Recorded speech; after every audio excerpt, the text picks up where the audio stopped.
Hello guys, Chris here and welcome back to another video. In this one, my friends, I'm going to be testing a GeForce GTX 1050 Ti in The Last of Us Part 1 after the updates that fixed a ton of issues in the game. So I'm going to start with, oh my god, that's a big power limit, overclocking this GPU a little bit, alright? So let's do 150 on the core clock and like 300 on the memory clock. It should be achievable. The 1050 Ti overclocks really well. And over in Tech Power-Up's GPU Z, you can see all of the GPU specs. We're also using the latest Nvidia drivers as usual, and this is a 4GB GPU. Over on the left, to not bottleneck the card whatsoever, and since this game is super CPU intensive, I paired it with the Ryzen 7 5800X 3D and 32GB of RAM. Of course, these are super overkill specs for a GTX 1050 Ti, but it's just so we see the true GPU performance here. So let's get into the game now, shall we? Oh boy. Starting with the settings, I am playing at 1080p, but it says 720p right there because we are using FSR2 on quality right away. And over on the advanced graphics settings, we're using the lowest settings possible in the game, which is the low settings preset. And, well, it's getting like 30 frames per second. I just came from within this building right here, and I was seeing some drops here and there, especially when there are smoke effects on screen. But it's not completely awful, is it? Like, it's okay, it's playable-ish, it's not stuttering as much as it did previously when the game released. And the textures, well, they still leave a lot to be desired, but they're not looking like molten plastic anymore, which is absolutely fantastic, you know? This actually looks decent for low settings now. The textures even look okay, I would say. Like, this tree looks very detailed on low textures, guys. Again, if you remember when I tested the GTX 1050 Ti for the first time in The Last of Us Part 1, not only were the stutters completely game-breaking, even at 720p, because we were running out of VRAM heavily, it also got a little bit lower FPS, I think, and it looked like crap, even worse than the PS3 version of the game from like 10 years ago. This game released in a very poor state, indeed, but now it's okay, it's much better. Alright, let's do this. Here we go, starting the generator so we can open the gate. I'm just continuing the story as usual, guys. Just a little bit here with the 1050 Ti today. Also, if you disable FSR, of course, the FPS won't be great whatsoever. It's going to drop a lot from 30 FPS. And even with FSR2 on quality, it will drop from 30 FPS. Alright, there we go, 28. I was a bit surprised to see it not drop until we reach this part right now on top of Roach. Most of the time, it's actually handling it above 30 FPS. The overclock is also helping it a little bit, of course. Now, this is playable, but there are a ton of different areas in this game, and in some of them you can drop down into like the mid-20s, and that starts looking and feeling quite rough. So let's do balanced FSR right now instead of the quality one, and it's getting like 40s instead of 30s now. That's a little bit more comfortable, I think. Yeah, definitely. Let's continue around here, take a look at the bushes and the grass, which are intensive in this game. Oh boy, oh, still dropping into the 20s here. Look at that, 29, 28. I thought it was going to be a little bit better here on balanced FSR. I think for 30 plus, we still need to drop it down to like 720p with the 1050 Ti. It's a little bit of a shame, but again, at least that frame time is completely buttery smooth now.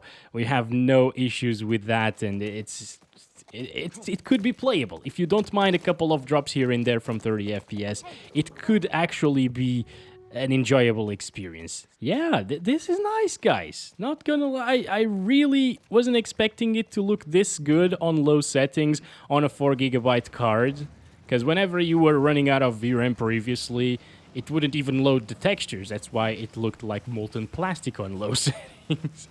Roach, come over here, boy, so I can close the gate and the zombies won't eat you. That would be great. No, you don't want to come here? Okay. Let's go up here then. Alright. Climb up there as well. There it is. Come on, Ellie. Can you do this? Oh boy. Faster, please. What are you doing?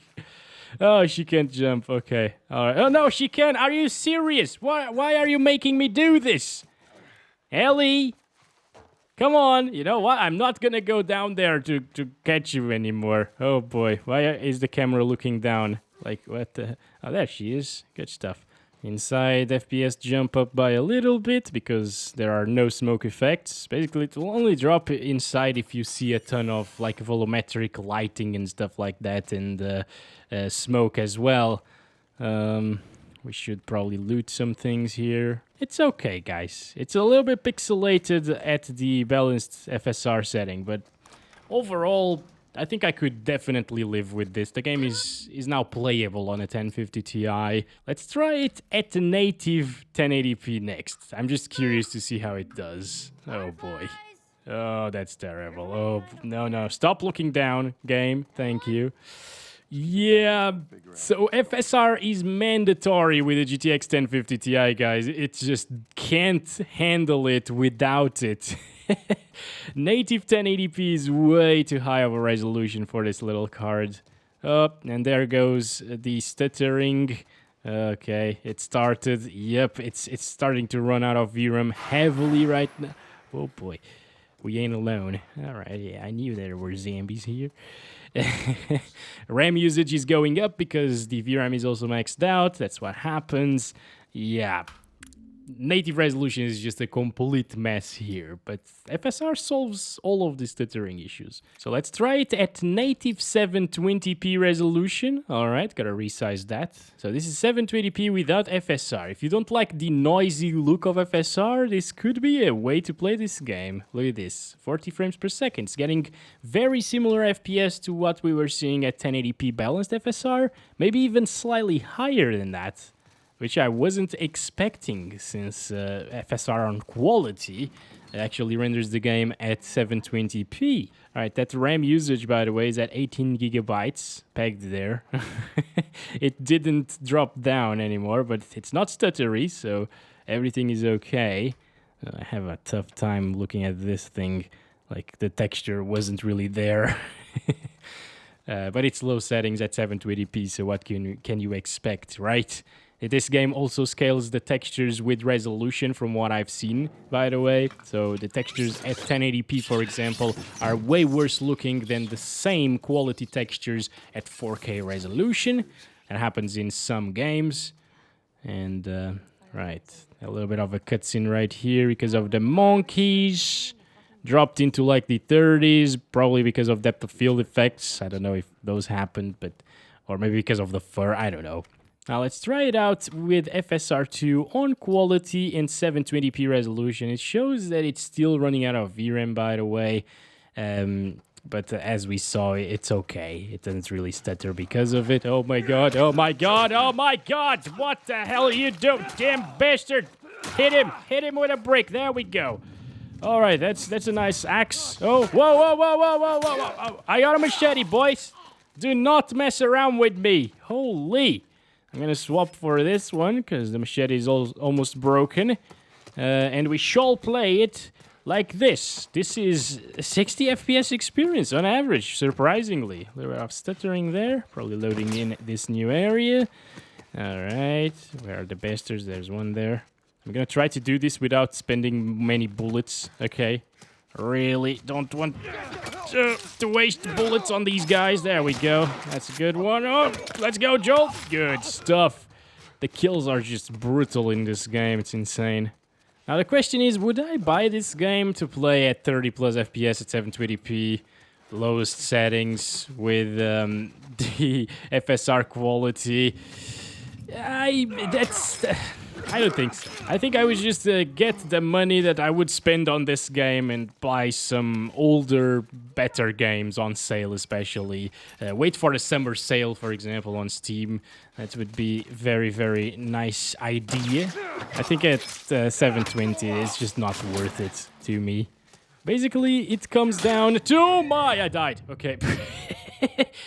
It comes down to the baked-in TAA that we find in a ton of these recent titles. It just makes things super blurry at these lower resolutions. For example, like GTA 5 at 720p, super shimmery, but it's sharp. It gives you a sharp image. This one doesn't. Those 30 FPS are very noticeable, my friends. Oh boy, yeah, 35 right here. It's pretty intensive in this part of the game, isn't it? Oh my god, what the? Oh boy! Oh boy! F. It's always F. F, I'm pressing F. Ellie, do something. I know you have a pistol. Just shoot the damn bastard, please. Oh, no, that's bad. Oh, that is freaking terrible. Okay, guys, I don't want to spoil anything else for you, so I just wanted to go to this area, which is basically the most intensive one that I've come across so far in this game. This right here and the one after we go inside of the capital area. But, yeah, it does drop into the lower 30s from time to time in this game with the 1050 Ti overclocked. So keep that in mind, okay? Even at 720p with FSR2 on quality, it can actually be super intensive and drop your FPS like crazy. So always keep in mind it will probably go down into the 20s in super demanding parts of the game, okay? That's why I don't really think it's a very enjoyable experience in the grand scheme of things, and you should probably just buy an older game to play if you want to. Balanced FSR only gives us 2 more FPS here at 720p, looking in this direction. We went from 31 to 33. I honestly thought it was gonna do a little bit better of a job over here in this area. 35 with performance FSR. Now, we gotta give props to FSR here, because whenever you're standing still, it looks really good, right? It's reconstructing the image to a point where this looks like 720p. It actually looks better than native 720p with all of that blurriness of TAA. But of course, if you move around, it deconstructs the image again, and it's completely terrible and super pixelated everywhere. We also got ultra performance, which sets it to 240p with a native res of 720. It doesn't look like 240p whatsoever. It gets 34 FPS, but of course, if you start moving the camera around, everything is a pixelated mess. That's it, my friends. I don't have much else to say about the 1050 Ti's performance. I'm gonna set it back to 1080p, balanced FSR over here, just to see it. Yeah, 26, guys. Damn, it gets really intensive in some areas. Whew, boy. It's great that they actually fixed the stuttering issues and the VRAM issues and stuff like that, and now the game can be smooth, but with drops into the 20s, mid-20s actually, I can't say buy this game with GTX 1050 Ti. Avoid it. Alright, that's been it. Thank you very much for watching this update video, and I'll catch you in the next one very soon. Love you all. Bye-bye.